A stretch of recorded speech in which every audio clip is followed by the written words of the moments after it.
Sahabat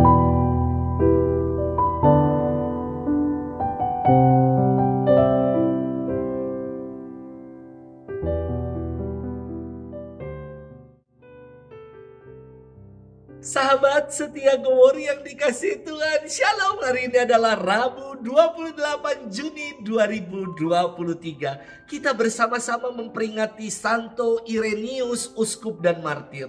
Irenaeus adalah seorang Yunani yang dilahirkan sekitar tahun 120 sampai dengan 140. Secara etimologis, arti nama Irenaeus dari kata Yunani Eirene yang berarti damai sejahtera. Siapakah Irenaeus ini? Ia merupakan murid Santo Polikarpus yang berguru langsung pada Santo Yohanes Penginjil yang masuk dalam bilangan 12 Rasul Tuhan. Irenaeus diutus ke Lyon, Prancis. Ia kemudian diangkat menjadi uskup di sana. Pada waktu itu Prancis dihantui oleh maraknya ajaran Gnostisisme, ajaran sesat yang mengajarkan bahwa dunia ini fana dan jahat. Karena Allah berada jauh dan tidak ada hubungannya dengan dunia ini. Dan untuk dapat selamat, maka para pengikut Gnostis diharuskan mempelajari ajaran-ajaran rahasia. Uskup Irenaeus membongkar ajaran sesat Gnostis ini dalam bukunya yang berjudul Melawan Ajaran Sesat. Ia wafat sebagai martir pada tahun 202. Hari ini kita akan bersama-sama merenungkan firman Tuhan yang diambil dari Injil Matius 7 ayat 15 sampai dengan 20. Mari kita siapkan hati kita. Haleluya, haleluya. Tinggallah dalam aku dan aku dalam kamu, sabda Tuhan. Barang siapa tinggal dalam aku akan menghasilkan banyak buah. Haleluya, haleluya. Tuhan bersamamu dan bersama rohmu. Inilah Injil suci menurut Matius, dimuliakanlah Tuhan. Dalam khotbah di bukit, Yesus berkata, waspadalah terhadap nabi-nabi palsu yang datang kepadamu dengan menyamar seperti domba, tetapi sesungguhnya mereka adalah serigala yang buas. Dari buahnya lah kalian akan mengenal mereka. Dapatkah orang memetik buah anggur dari semak duri atau buah ara dari rumput duri? Camkanlah, setiap pohon yang baik akan menghasilkan buah yang baik, sedangkan pohon yang tidak baik akan menghasilkan buah yang tidak baik. Tidak mungkin pohon yang baik itu menghasilkan buah yang tidak baik, ataupun pohon yang tidak baik itu menghasilkan buah yang baik. Dan setiap pohon yang tidak menghasilkan buah yang baik pasti ditebang dan dibuang ke dalam api. Jadi dari buahnya lah kalian akan mengenal mereka. Demikianlah sabda Tuhan. Terpujilah Kristus. Sahabat setia Gowori yang dikasihi Tuhan, Shalom. Karena saya ini doyan jajan, saya pernah membeli makanan yang biasanya kalau dibeli di pinggir jalan, bungkusnya itu seadanya saja, asal-asalan.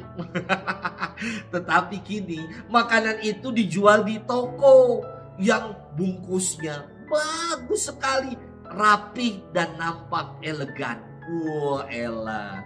Namun ketika melihat isi di dalamnya, saya menjadi kecewa. Karena bungkusnya yang bagus, tapi isi dalamnya kecil dan rasanya tidak seenak seperti beli di pinggir jalan.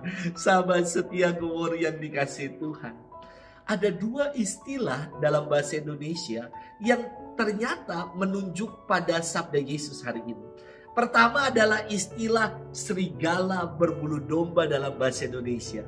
Ternyata itulah yang juga Yesus sabdakan. Dan istilah yang kedua adalah buah jatuh tidak jauh dari pohonnya. Sahabat setia Gowori yang dikasihi Tuhan, kedua istilah ini luar biasa. Istilah pertama yang mengatakan serigala berbulu domba menunjuk pada arti orang yang jahat namun menggunakan topeng kebaikan, berbulu domba untuk menutupi segala kejahatannya. Dan istilah kedua yang mengatakan buah jatuh tidak jauh dari pohonnya, berarti kemiripan antara buah dan pohon, atau setiap buah dapat dinilai dari pohonnya. Pohon yang baik pasti akan menghasilkan buah yang baik pula.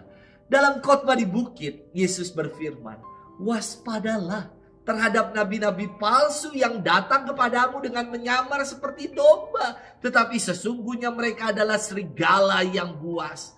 Dari buahnya lah kalian akan mengenal mereka.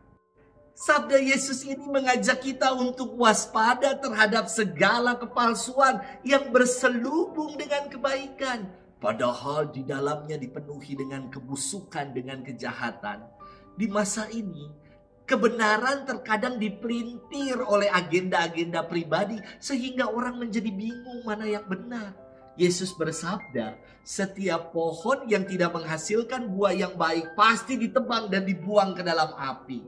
Jadi, jika dari pemberitaan tertentu buahnya adalah sesuatu yang tidak baik, yakni perpecahan, perselisihan, iri hati, kejahatan, jelaslah bahwa pemberitaan itu adalah suatu kebohongan dari pohon-pohon yang tidak baik. Sahabat setia Gowor yang dikasihi Tuhan, jangan tertipu dengan casing atau bungkusan yang bagian luarannya saja. Kita diajak untuk waspada, mawas diri agar tidak tersesat. Lihat buahnya dan jangan silau dengan hanya tampilan-tampilan luarannya saja. Selamat bermenung dan Tuhan memberkati kita selalu dalam nama Bapa dan Putra dan Roh Kudus. Amin.